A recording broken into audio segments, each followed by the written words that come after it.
Dans cette vidéo, nous allons analyser pourquoi les défenses aériennes russes continuent d'abattre leurs propres appareils.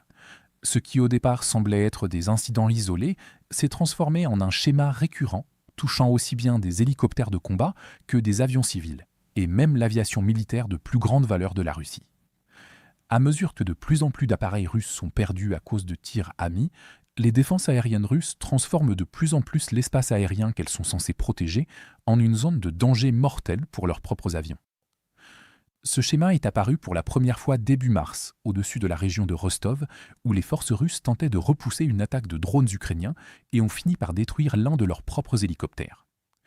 Des sources russes ont ensuite confirmé qu'il s'agissait d'un Mi-8 engagé contre les drones avant d'être abattu par la défense aérienne russe. Un cas similaire s'est produit bien plus près de la capitale russe, lorsque des unités de défense aérienne dans la région de Kolomna, près de Moscou, auraient pris un avion civil à hélice pour un drone ukrainien et l'auraient abattu, faisant ainsi peser le même danger sur l'aviation civile. En mai, des sources russes confirmaient à nouveau la perte d'un autre Mi-8 causé par un tir ami, cette fois avec la mort de l'équipage, rendant les cas plus difficiles à écarter puisque le même type d'appareil avait encore été abattu, alors que les défenses russes réagissaient sous pression. Ensemble, ces incidents montraient que les défenses aériennes russes détruisaient à plusieurs reprises des appareils de leur propre camp. À chaque fois, le coût était plus élevé, car la Russie perdait déjà des moyens aériens sous le feu ukrainien et en perdait encore davantage à cause de ses propres défenses.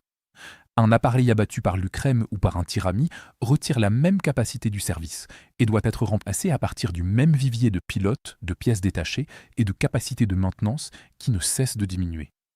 Les sanctions ont coupé l'accès aux composants et aux soutiens étrangers, tandis que la production nationale reste insuffisante, laissant à la Russie moins de moyens pour remplacer les pertes et moins de ressources pour maintenir la flotte existante en état de vol. Cela signifiait que chaque perte due à un tir ami causait autant de dégâts qu'une destruction par l'Ukraine, tout en gaspillant au passage un missile de défense aérienne.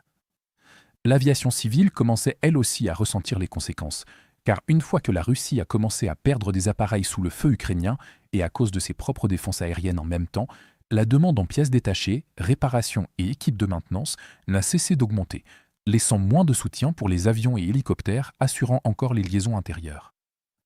Mi-juin, cette pression s'est manifestée sur une ligne passager intérieure lorsqu'un Boeing 737-800 de Smartavia, reliant Sotchi à Arkhangelsk, a déclaré une urgence en vol au-dessus de la mer Noire, avec 189 personnes à bord, et a dû revenir pour un atterrissage d'urgence.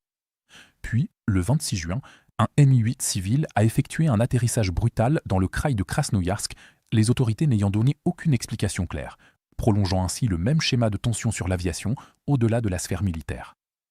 Désormais, même la grande aviation militaire russe était entraînée dans cette même chaîne de pertes, car les appareils qui tombaient du ciel n'étaient plus seulement des avions civils ou des hélicoptères de transport. Le 16 juin, un bombardier stratégique à long rayon d'action, Tu-22M3, s'est écrasé dans l'oblast d'Irkoutsk, après avoir décollé de la base aérienne de Belaya, inscrivant immédiatement l'un des avions militaires les plus importants de la Russie dans cette liste croissante de pertes. Cette perte revêtait une importance bien plus large, car le Tu-22M3 fait partie de la capacité d'attaque à longue portée de la Russie, s'inscrit dans ses forces de frappe conventionnelles et nucléaires, et appartient à une flotte de bombardiers de l'ère soviétique vieillissante que la Russie ne peut pas facilement reconstituer. Des images ont capturé le bombardier s'écrasant au sol, tandis que des photos ultérieures du site montraient l'appareil réduit à une épave en flammes. Une fois qu'un bombardier stratégique a rejoint cette liste, certains des atouts militaires les plus précieux de la Russie se retrouvent eux aussi à tomber. Globalement, la Russie s'achemine vers un problème d'aviation qui deviendra de plus en plus difficile à contenir, car chaque nouvelle perte vient désormais entamer une flotte déjà usée par la guerre, les tirs amis et les défaillances croissantes. À mesure que l'Ukraine continue d'augmenter la pression avec des attaques de drones, les défenses aériennes russes seront contraintes de prendre des décisions d'engagement de plus en plus précipitées, augmentant le risque que d'autres appareils soient perdus dans le même espace aérien que la Russie tente de protéger. Si cela continue, la Russie continuera d'envoyer des appareils dans la guerre alors que le système d'aviation qui les soutient commence à se désagréger. Pour regarder les images de combats non censurées que nous avons utilisées dans ce reportage, consultez notre carte interactive de l'actualité. Ici, nous ne sommes pas limités par les politiques de YouTube et nous pouvons enfin vous montrer la version complète et non coupée de ce qui s'est réellement passé.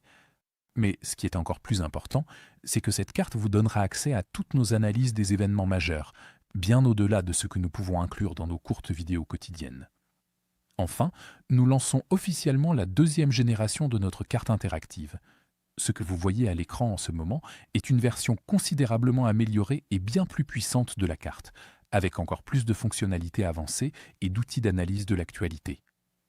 Pour célébrer le lancement de la nouvelle carte, nous lançons également une promotion de 50% sur tous les abonnements. À partir de seulement 4,99 $, vous bénéficierez non seulement d'un accès premium à la carte, mais vous débloquerez aussi toutes nos mises à jour stratégiques exclusives, nos aperçus du front et nos vidéos de géopolitique stratégique. Alors, cliquez sur le lien dans la description pour devenir membre exclusif de notre communauté. Je remercie sincèrement tous ceux qui ont choisi de nous rejoindre. Votre soutien compte énormément pour nous.